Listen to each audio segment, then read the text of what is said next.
What's going on, Fourth and Wrong channel? And we're back with a little short video of just me and Dallas here today, just doing a top 10 Lions, Detroit Lions players going into next season. Now, for reference, this is players and how we think they'll perform next season. This is not how they performed last season.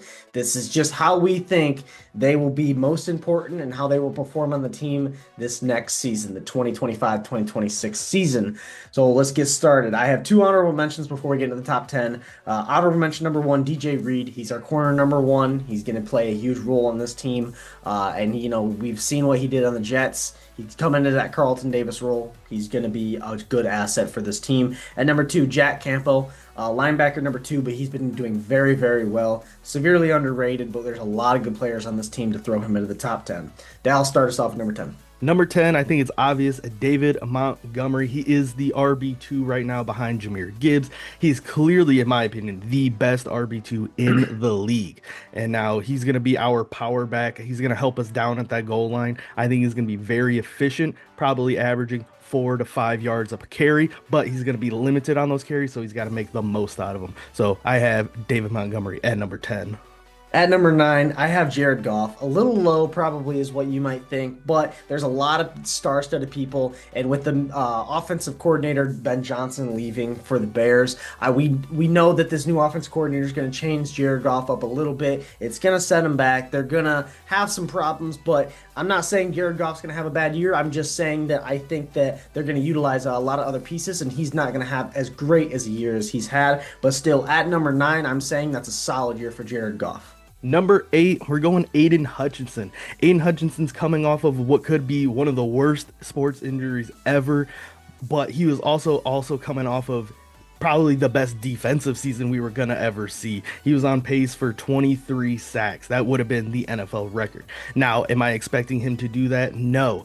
He's coming off of this really bad injury, but of course, I think he's fully healthy now. He's going to be back into this defense, putting pressure on the opponent's quarterback, and he's going to be having a solid season. I'm hoping double-digit sacks this year for Aiden Hutchinson. Yes, sir. At number 7, I have Kirby Joseph. Obviously, probably could be a little low for the leading interceptions leader. But in my opinion, it's hard to follow up a huge interception season like that. You've got a lot that you've got to live up to. He just got a brand new contract. Now, this isn't me saying that Kirby's going to be bad. This is me saying that our defense is really good. I think it's just going to be other people's turns to make a huge step this year. And Kirby's still going to get in range of 4 to 6 picks, but not like the 8, 9, 10 that he got last year. I don't remember the exact number, but it's going to be a good year for Kirby. It's just going to be a step back from last year, but he's still going to be a top safety in the league. Number 6, I got the most underrated linebacker in the NFL, Alex Anzalone. Now, he's coming off of a great season, but it was also full of injury. We're hoping this year he stays healthy, and with this new DC that we got coming in as Shep, he was the linebacker coach, so we're going to have that same connection there on the defensive end. I'd love to see him flying around this season. He'll probably lead the team in tackles, so I'm looking at Alex Anzalone to have another breakout season. At number 5, I have Sam Laporta with a down year, sort of, in his sophomore year last year.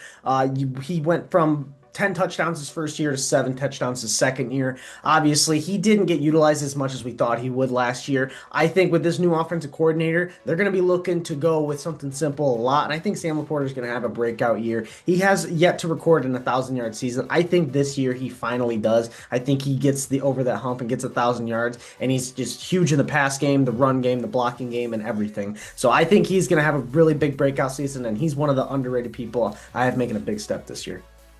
At number 4, I got Amon-Ra St. Brown, the sun god himself. Now, Amon-Ra is already what we consider a top 5 wide receiver in the league. Now we just have to keep building him up. He is Jared Goff's safety blanket for sure. I still see him putting up great numbers, great receptions, great touchdowns. I think he's still going to be one of the most constant offensive weapons that we have this season. At number 3, obviously, Jahmyr Gibbs.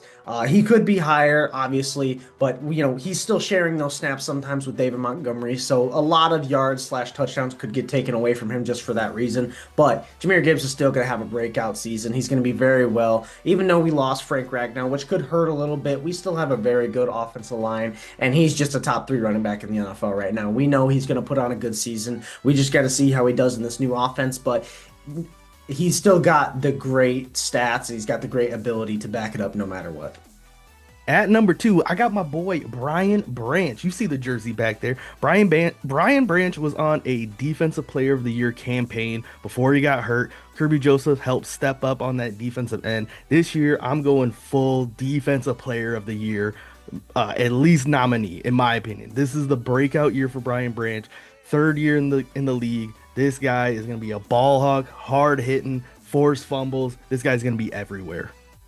At number one, not the huge flashy star that everyone thinks about when you put him at number one, but it is the best right tackle in football, in my opinion. Lane Johnson is right there with him, but I think if you look at if I'm looking at who to put a team on and I'm putting a team together, I'm going to pick Penei Sewell, even though, because Lane Johnson's a lot older, but Penei Sewell is one of the best tackles in football. He's the cornerstone of this team. He's what started this rebuild with Dan and Brad Holmes, and you just can't not put him at number one. He is just amazing. He barely ever lets anything through. He just keeps that offense line together. He gets everybody hyped before the game. He brings the crowd in together. He is just the Detroit Lions anchor, and he's just going to stay at number one until proven otherwise. Yes, Well, sir. that is it for the top 10 Detroit Lions going next season. Tell us in the comments what we missed, what we did wrong. I know there's some players that definitely should have been on the list that aren't on there. And, we probably are wrong. It's hard to tell. Obviously, we are very excited for this next season. But let us know in the comments who we missed. Leave a comment, like, and subscribe. And we'll see you guys in the next podcast.